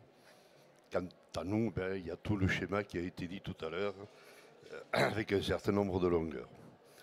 La difficulté de la langue, bien sûr, puisque là-bas, il était très ancré la langue catalane, même pas castellane, et que chez nous, il y a une population qui est arrivée de la France et qui vit maintenant et qui a été adoptée ou qui a adopté la Sardaigne, mais qui ne parle pas du tout le catalan. La difficulté au-delà de la langue, pour les professionnels bien sûr et pour les populations, le statut du personnel, puisque nous avons à ce niveau-là 3 statuts, des conventions tout à fait différentes. L'hôpital de Perpignan avec du personnel, médecin ou autre, mis à disposition de l'hôpital, avec une rémunération, des conditions sociales différentes. Les salariés du GECT, puisque c'est dans le cadre d'un GECT que l'hôpital a été créé. Et enfin, les ex-salariés ou les salariés de la fondation qui, avant, gérait l'ancien hôpital de Puigcerdà. Donc, 3 personnes qui ont le même travail, avec parfois des salaires différents, avec des conditions différentes. Les protocoles et les procédures qui sont différentes suivant les pays, ne serait-ce qu'au niveau médical, au niveau de la dialyse par exemple, et les assurances de nos professionnels français ne veulent pas couvrir les protocoles qui sont appliqués au niveau espagnol, les difficultés administratives et juridiques, lors de besoins d'enquête par exemple, les gendarmes ou les juges ne peuvent pas aller interroger ces personnes-là. Ça a été dit tout à l'heure, les enfants qui naissent à Puigcerdà, bien, ils sont nés à l'étranger. Et donc ça veut dire un certain nombre de démarches, d'abord auprès du consulat espagnol, et ensuite, au niveau de Nantes, sont enregistrés à Nantes et non plus côté français. Je passe sur le transport de corps, qui a été un douloureux problème pendant longtemps, qu'il est encore, mais ils sont arrivés à assouplir, j'allais dire, à force de beaucoup de discussions et de réunions, mais encore aujourd'hui, ce n'est pas tout à fait satisfaisant. L'homologation des diplômes pour les professionnels et les autorisations d'exercer, parce que chaque pays est plus ou moins protectionniste, j'allais dire, là-dessus. et pas de comité d'usagers représenté au côté espagnol. Enfin, les derniers problèmes qui sont ressortis, les finances espagnoles de Madrid a réclamé aux salariés qui travaillent à l'hôpital transfrontalier et qui viennent habiter naturellement en France, à moins de 20 km de la frontière, comme le prévoit la loi, je crois, de 1967, sauf erreur de ma part, eh bien, essaye de leur imposer aujourd'hui 19% sur leur salaire en revenant sur 5 ans. Ça veut dire que ça leur coûterait 100 000 euros pour certains, médecins ou autres, qui sont venus s'installer sous prétexte que les capitaux vont dans un autre pays. Alors qu'il y a une loi au niveau transfrontalier. Je remercie d'ailleurs la sénatrice et l'ensemble, et le sénateur Jean Sol, qui sont intervenus là-dessus. On est tous intervenus là-dessus. Enfin, les problèmes d'accessibilité, puisqu'il a été fait un hôpital, mais il n'y a l'accessibilité par le centre-ville de Puigcerdà et Bourg-Madame, alors qu'il y a une possibilité de faire un rond-point sur la Nationale 20 et d'arriver à l'hôpital beaucoup plus vite, mais pour l'instant, on n'arrive pas à trouver les solutions. Très rapidement, je me disais, non pas parce que, mais des discussions que nous avons, non pas parce que je l'imaginais simplement, mais parce que les discussions qui feront ressortir, afin d'éviter, j'allais dire, les difficultés juridiques, souvent dues au jacobinisme de nos États, je veux dire, on ne va pas dire l'un ou l'autre, eh bien, je pense qu'il faudrait donner à cet hôpital un caractère véritable d'hôpital européen. Ce que moi j'appelle modestement une ambassade de la santé européenne. Sur le plan juridique, faire évoluer les statuts du GECT vers plus d'autonomie juridique, faire de cet hôpital un véritable laboratoire européen au cœur de leur région, associé aux facultés de Toulouse, Barcelone et Montpellier, conforter le partenariat avec le sport montagne et le CNEA, Centre national d'entraînement en altitude, que nous avons à Font-Romeu, pour en faire un centre de recherche en même temps à ce niveau-là, développer l'apprentissage de la langue, bien sûr, harmoniser et faire respecter les systèmes fiscaux et les lois sur les travailleurs transfrontaliers en particulier. Voilà, modestement, vous dire que c'était indispensable et vital pour le territoire. On est heureux et on se battra pour qu'il continue à exister. Mais comme tout enfant, lorsque c'est la première fois, les parents ne sont jamais parfaits et je pense qu'on doit le parfaire aujourd'hui. Et comme on dit, en parlant de la Cerdagne, Meitat d'Espagne, alors je vais le dire en français parce que sinon, moitié de France, moitié d'Espagne, il n'y a aucune autre terre comme la Cerdagne. Je pense qu'elle mérite bien un hôpital transfrontalier. Je remercie pour d'autres sujets qu'on a traités, la mode, sur l'abattoir transfrontalier qu'il y a aussi. On s'aperçoit d'ailleurs, et je finirai là-dessus, qu'on arrive à bien travailler à nos voisins qui ont un esprit d'initiative sur des sujets dans lesquels nous travaillons ensemble. Par exemple, on vient de faire 1400 km de parcours cyclotouristique et on s'est débrouillé pour le financer. On a beaucoup plus de mal lorsqu'il y a d'autres intervenants dont nous dépendons. Merci de votre attention.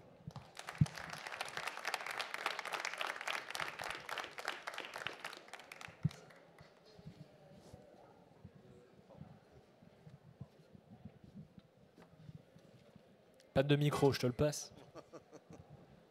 Merci Georges pour cette intervention très, très intéressante.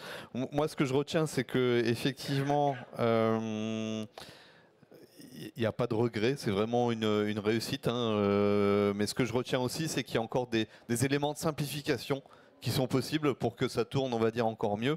Ça tourne bien de ce que je comprends, mais il y a encore des éléments de simplification qui sont possibles pour que ça tourne un peu mieux. Mais moi, je retiendrai ce que tu as dit. Tu as parlé d'ambassade de la santé.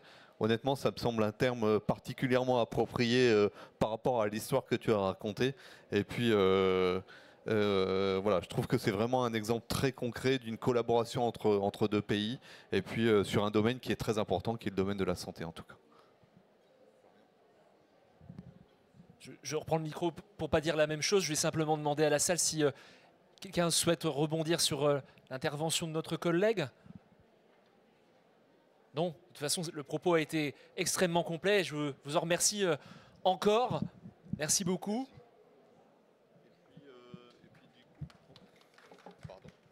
Et puis du coup, voilà, il y a un intervenant qui a été un peu le fil rouge de toutes les interventions, qui est la Motte. Et donc, on a le plaisir de t'accueillir, Christian, en tant que président de la mission opérationnelle transfrontalière.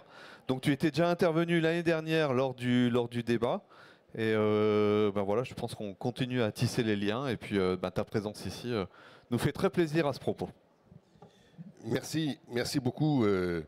Je suis assez fier, je vais le dire comme ça, de voir que le fil rouge, en effet, a été le travail que fait la Motte. Alors, je vais, étant donné l'heure, consacrer mon intervention essentiellement à la Motte, d'autant plus que, certes, je suis maire d'Annemasse, au cœur de la métropole du Grand Genève, et je préside le pôle métropolitain. Mais mon premier vice-président qui est intervenu jusqu'à maintenant, en premier, Vincent Scatolin, a tout dit. Donc, je n'ai rien à ajouter sur ce qu'est la vie dans ce bassin de vie particulier qu'est le Genevois, le Grand Genève. C'est quand même un bassin de vie et c'est là où on voit les spécificités. Hein, d'1 million d'habitants, moitié-moitié, et c'est une grande métropole. Donc, c'est sûr que les problématiques ne sont pas les mêmes. Et je pense d'ailleurs que si on tirait des enseignements, des interventions de chacun des collègues qui viennent d'être faites, on pourrait dire que vivre dans une zone frontière, c'est une vraie opportunité. C'est une vraie capacité d'ouverture sur l'autre. C'est une vraie chance, disons-le. Mais avec d'abord de vraies spécificités. Alors, je ne reviens pas sur ce que Georges a dit, parce que c'est vraiment très spécifique, la vie de la Guyane et à côté du Brésil. Mais même dans la métropole française, sur ce territoire-là, on voit qu'il y a des particularités. Et ces particularités font le cœur de l'action aujourd'hui de la mission opérationnelle transfrontalière. C'est-à-dire que nous portons ensemble, puisque j'y reviendrai, la Motte est d'abord une association, gérée par des élus. Le conseil d'administration, l'Assemblée générale comme le bureau sont composés d'élus.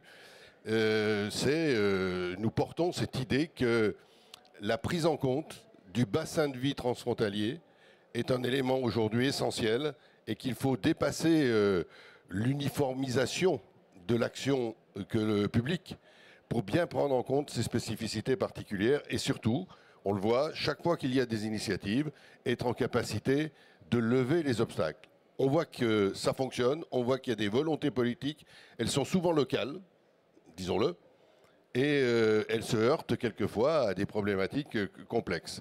Donc, j'ajouterais d'ailleurs, peut-être, on n'a pas assez dit sans doute, que c'est aussi là que se joue, pour moi, l'adhésion à l'idée de l'Europe, d'une Europe de la population, de la vie, puisque là, nous sommes au contact des populations différentes. Donc ces objectifs-là, bien c'est un peu ce qui caractérise le travail de la Motte.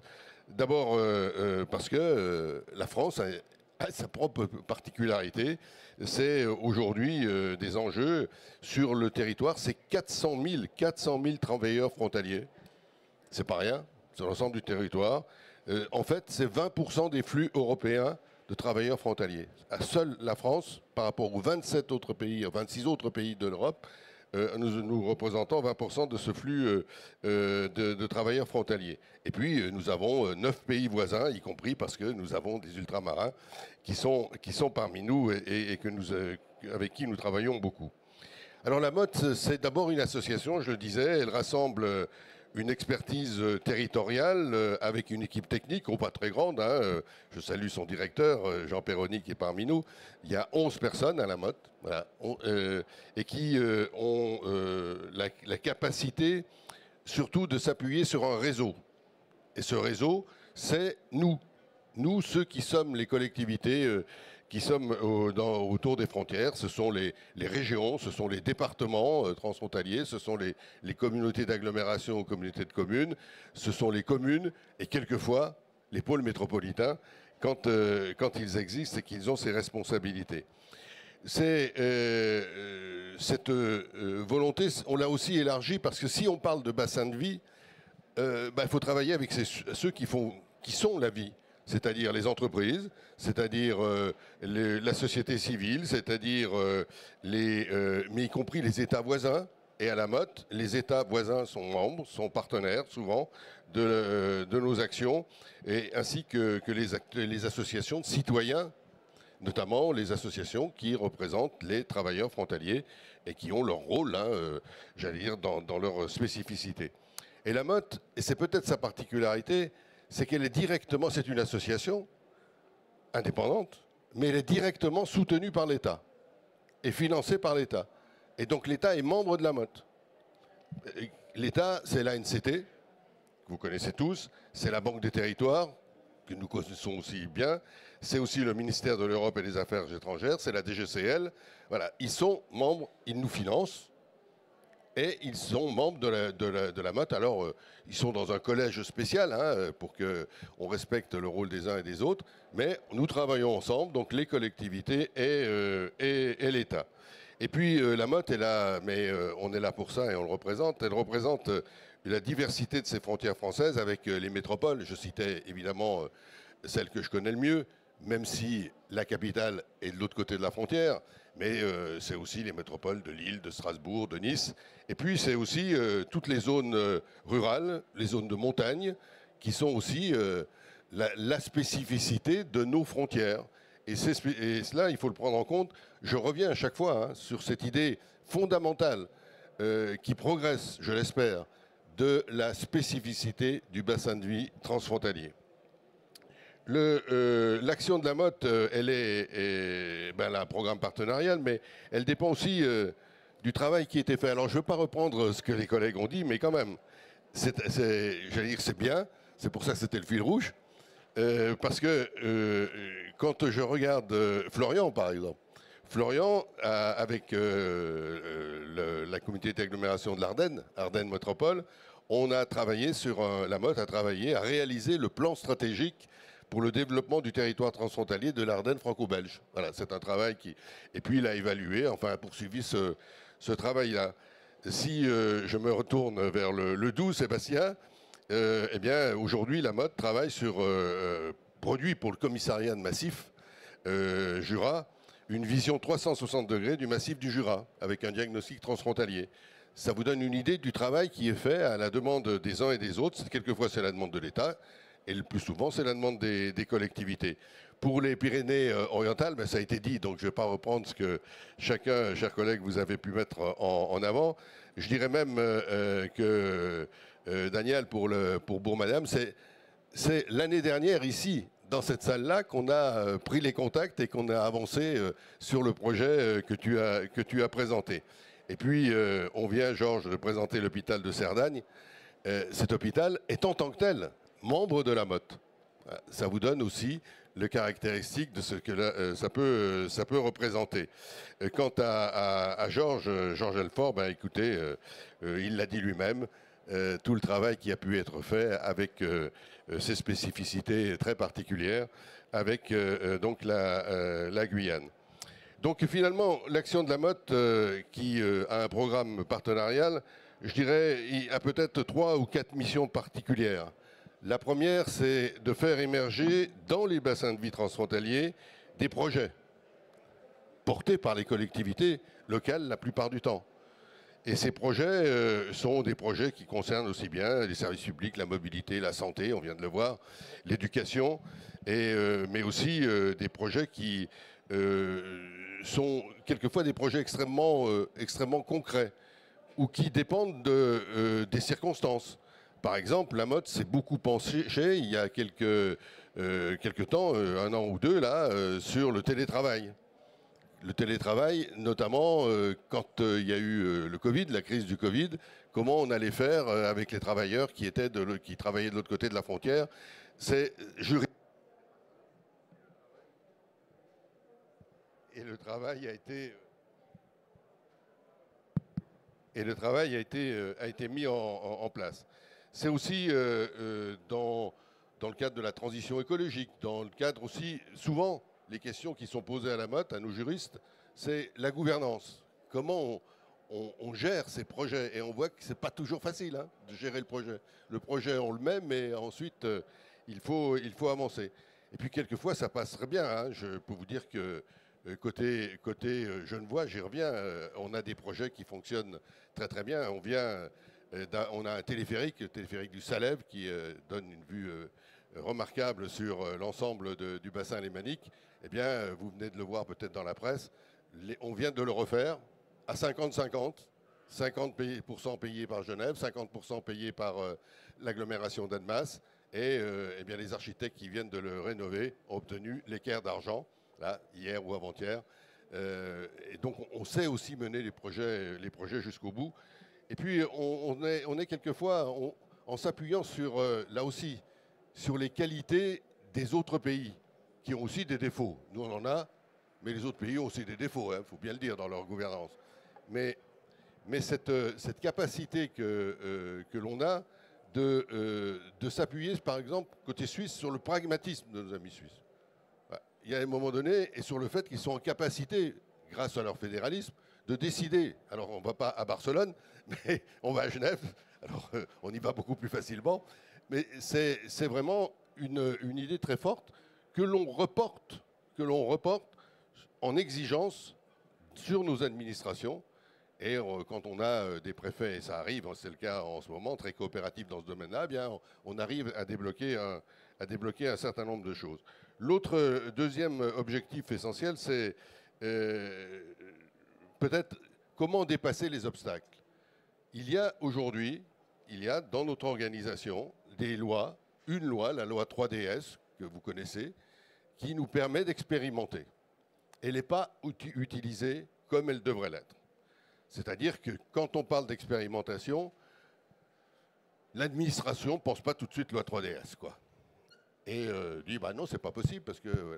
Non, on peut expérimenter. Cette dimension d'expérimentation est extrêmement forte.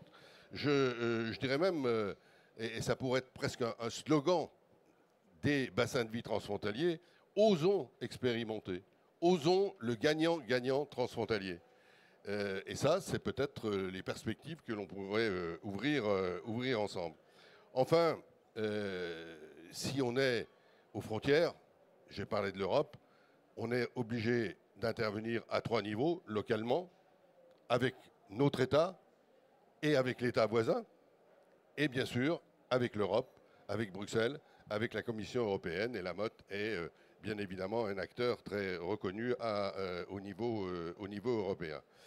Donc voilà, la Motte, c'est un lieu aussi également, mais c'est la conséquence de production de connaissances. Il y a beaucoup de documents, il y a beaucoup de documents qui sont à travailler. Le dernier concerne justement les bassins de vie transfrontaliers. Il y a tout un travail qui a été fait là avec 5 lieux expérimentaux où le travail est allé le plus loin possible et qui sont donc à la disposition de tout le monde. Et on a aussi la capacité d'organiser un certain nombre d'événements, évidemment internes à notre fonctionnement, notamment notre Assemblée générale, nos 2 assemblées générales, mais surtout, et j'en parle parce que c'est bientôt ici à Paris, les 2 et 3 décembre prochains, le Borders Forum, le 2e Borders Forum, qui va rassembler des zones frontières de toute l'Europe, évidemment autour de la France, mais de toute l'Europe, pour là aussi échanger, faire avancer les dossiers et faire avoir cette interaction entre État et Europe, parce que des décisions qui nous concernent localement, elles sont souvent prises là-haut, et si on ne dit rien là-haut, on ne pourra pas se plaindre après. Donc soyons exigeants aussi dans ces domaines. Voilà comment je voulais vous présenter la Motte le plus simplement.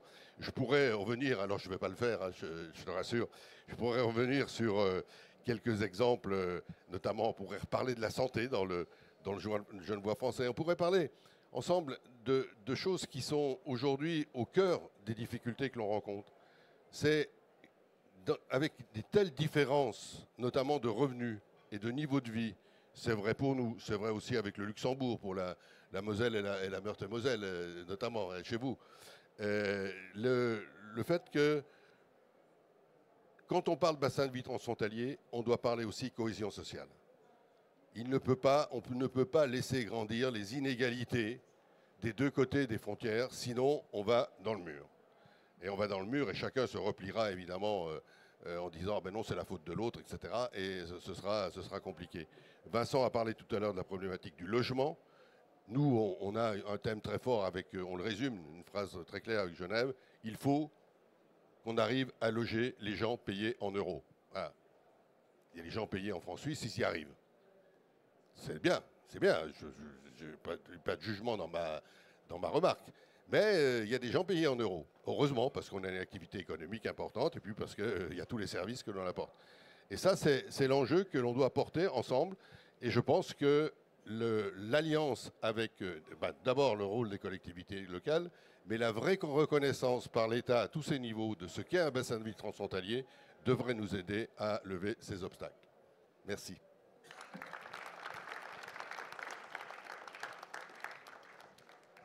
Christian, il a l'expertise, évidemment, et il a aussi du métier, puisqu'il nous a fait en fait notre conclusion. Merci, merci beaucoup. Est-ce que quelqu'un souhaite dire un mot? Oui, bonjour, je suis Dominique Moulin, je suis le président de la Comcom du Guiers 3 Cara. Donc pas mal de frontières avec l'Italie. Et c'est très intéressant, parce que j'entends, parce que c'est vraiment le bassin de vie qui est important. Et notre problème à nous, le bassin de vie, il est tourné vers Turin. Enfin, pas le Turin, mais vers le Saluzese, côté de Saluzzo, le Cuneo. Et le souci, c'est que 7-8 mois de l'année, on ne peut pas y aller parce qu'il y a la neige. Enfin, pas 7-8 mois, mais 6-7 mois. Donc, on se bat avec eux. On a un projet européen, Thermonviso. Ça fait déjà 30 ans qu'on a de la coopération transfrontalière avec eux. Et on a réussi, par exemple, à faire ouvrir la frontière, enfin, le col Agnel à 2800 mètres, un mois de plus, déjà. Parce qu'on n'y arrivait pas, parce que de leur côté, c'est la région Piémont. De notre côté, c'est le département. Et puis nous, les petites communes, derrière, on se bat pour... Et puis un jour, on a fait un colloque sur les risques. Et les gens qui déneigeaient de chaque montée de la frontière ont été invités. Puis ils ont fait un groupe WhatsApp. Et puis maintenant, ils ont compris. Hein. Les Italiens, ils passent côté français. Et puis les Français passent côté italien quand il le faut. Et puis c'est comme ça. Ça s'est mis d'accord. Et puis maintenant, il y a eu des accords qui ont été signés, etc. Et on y arrive. Et je crois qu'il faut rester sur le pragmatisme. Mais j'ai quand même un souci, c'est que au niveau transfrontalier, on oublie beaucoup cette frontière montagneuse avec l'Italie. Parce qu'il faut quand même savoir qu'il y a énormément d'échanges transfrontaliers qui sont des échanges commerçants, des échanges aussi de touristes, c'est vrai. Il n'y a pas beaucoup de travailleurs transfrontaliers, mais la frontière est très longue et elle est très très très importante. Et il faut savoir qu'actuellement, vous pouvez passer à Ventimille, et puis le prochain passage, c'est le col de Montgenèvre. Parce que le col de l'Arche, il n'est pas sécurisé, donc on est en train de travailler pour le sécuriser toute l'année, parce que 3-4 mois, il est fermé parce qu'à cause des avalanches côté italien. Le col Agnel à 2800 mètres, n'en parlons pas. Donc vous voyez quand même, le passage entre la France et l'Italie en voiture, c'est Ventimille ou col de Montgenèvre. Donc là, il y a quand même un gros problème et il y a un gros travail à faire. Donc c'est vrai qu'on avait demandé à la Motte, nous on est adhérent de la Motte, hein, le Peter Moviso, enfin la Comcom du Guiers 3 Cara, on est adhérent. On avait travaillé de venir nous voir pour travailler sur justement ce problème de transfrontalier sur des régions rurales, parce que les 4 communes qui sont transfrontalières, c'est Saint-Véran, Moline, Abriès-Ristola et Guy, c'est des communes de 400 habitants, c'est clair. Mais l'été, il y a 20 000 personnes qui passent. Donc c'est quand même énorme.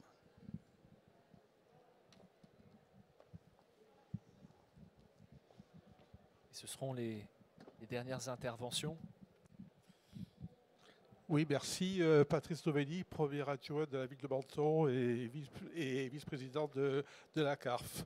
Je suis accompagné par Madame Possinico, qui est la directrice générale des services de la comité d'agglomération de la Riviera française.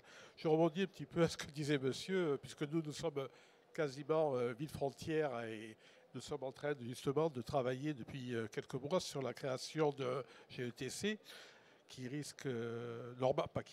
qui va rassembler une quinzaine de communes françaises et 25 communes italiennes qui se partagent sur 2 secteurs, la partie littorale, c'est-à-dire la partie Ligurie, et la partie piémontaise, donc côté, on va dire, montagne.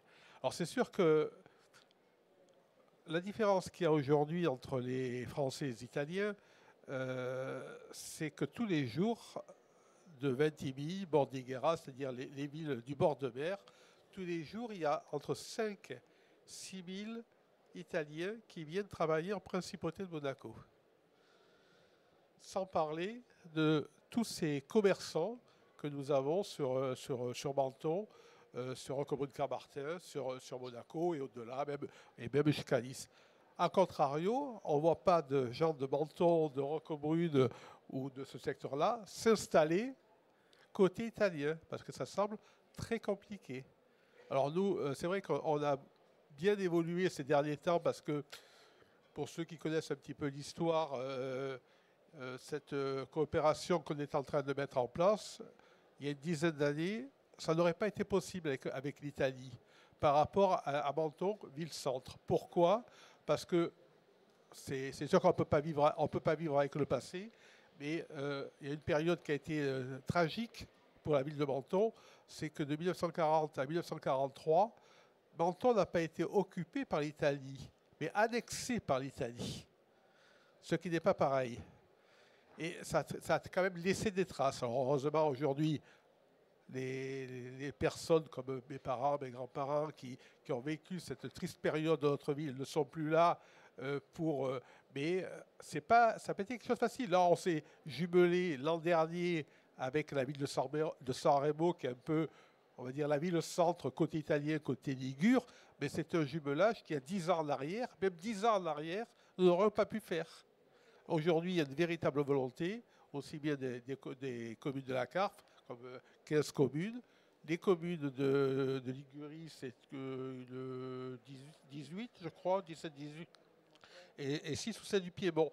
Parce qu'il faut savoir que nous avons 5 communes de notre territoire, de la Carfe, qui sont enclavées, on pourrait presque dire, entre le côté piémontais et le côté ligure. On est obligé de traverser ces communes-là. Bon, c'est historique, c'est comme ça. Ce sont des zones qui sont devenues françaises, une partie en 1947 seulement. Donc, mais on y travaille. Je ne sais pas, Valérie, si vous qui connaissez peut-être aussi bien le sujet, vous voulez en parler de ce qu'on est en train de faire. Peut-être. Je crois que vous avez résumé. Effectivement, la Motte nous a accompagnés également. Nous gardons notre fil rouge, je crois. Mais par rapport aux témoignages qui ont été apportés, je crois que, pour rebondir sur ce que disait monsieur, les relations entre la France et l'Italie, en termes de passage routier, il n'en a que 3, dont un qui est fermé, c'est le tunnel de Tende. Et la coopération transfrontalière, c'est une réponse, à notre sens, à l'insularité que nous connaissons, puisque nous sommes coincés, entre guillemets, entre la mer et la montagne, et que cette coopération transfrontalière qui se dessine, c'est une véritable chance pour notre territoire. Voilà, on retrouve avec nos voisins italiens, et puis peut-être un jour avec Monaco, une dimension que nous avions perdue sur le plan géographique. Voilà. Merci. Merci beaucoup. Alors, en guise de conclusion, difficile de tout reprendre et de faire un propos ramassé pour vraiment conclure, parce qu'on est là depuis déjà un certain temps. On peut simplement peut-être résumer les choses en disant qu'ensemble, on va plus loin. Ensemble, on réussit. Et donc, je voulais vous remercier toutes et tous pour vos interventions, pour avoir si bien exprimé tout ce qui réussit dans vos territoires, les points de blocage aussi, faire remonter honnêtement ce qui a des difficultés à se mettre en place. Vous indiquer aussi que le travail continue, qu'on reste très ouvert avec Sébastien, de poursuivre le dialogue qui est enclenché avec le temps que nous avons aujourd'hui d'échange. Remercier également notre chargée de mission, Pauline Tivlet, pour nous avoir aidé à monter le moment que nous venons de passer ensemble. Sébastien ? Oui, écoutez, merci à tous et à toutes et à tous pour votre participation. Merci Christian pour cette intervention. Moi, ce que j'aime bien dans la mode, c'est le haut du milieu, le opérationnel. Donc, c'est vraiment quelque chose qui est très important. Comme l'a dit Florian, je vais rebondir sur ce que tu as dit, mais la commission reste ouverte. Donc, si vous voulez joindre la commission, vous n'hésitez pas à contacter Pauline ou Cécile qui ont travaillé avec nous pour la préparation et que je remercie de cet événement. Donc, encore merci pour votre participation. Il y a encore pas mal de sujets sur le transfrontalier. sur le transport, là, je vois dans mon secteur, il y a une association qui vient de se monter avec quelques travailleurs frontaliers qui veulent peser sur les choix enfin en tout cas participer et alimenter le débat. On a aussi, je pense aux travailleurs suisses, une question qui vient de sortir la semaine dernière sur la compensation du chômage, etc. Et je pense qu'on va être interpellé aussi sur ce type de sujet. Donc voilà, le travail ne va pas s'arrêter. Mais en tout cas, merci pour votre participation. Encore merci Florian pour m'avoir suppléé au pied levé et puis pour avoir rejoint l'aventure avec toutes mes excuses pour le retard. Et puis je vous souhaite une bonne fin de congrès. Puis peut-être j'invite les 6 intervenants pour qu'on fasse une photo tous ensemble avant qu'on se sépare. Merci.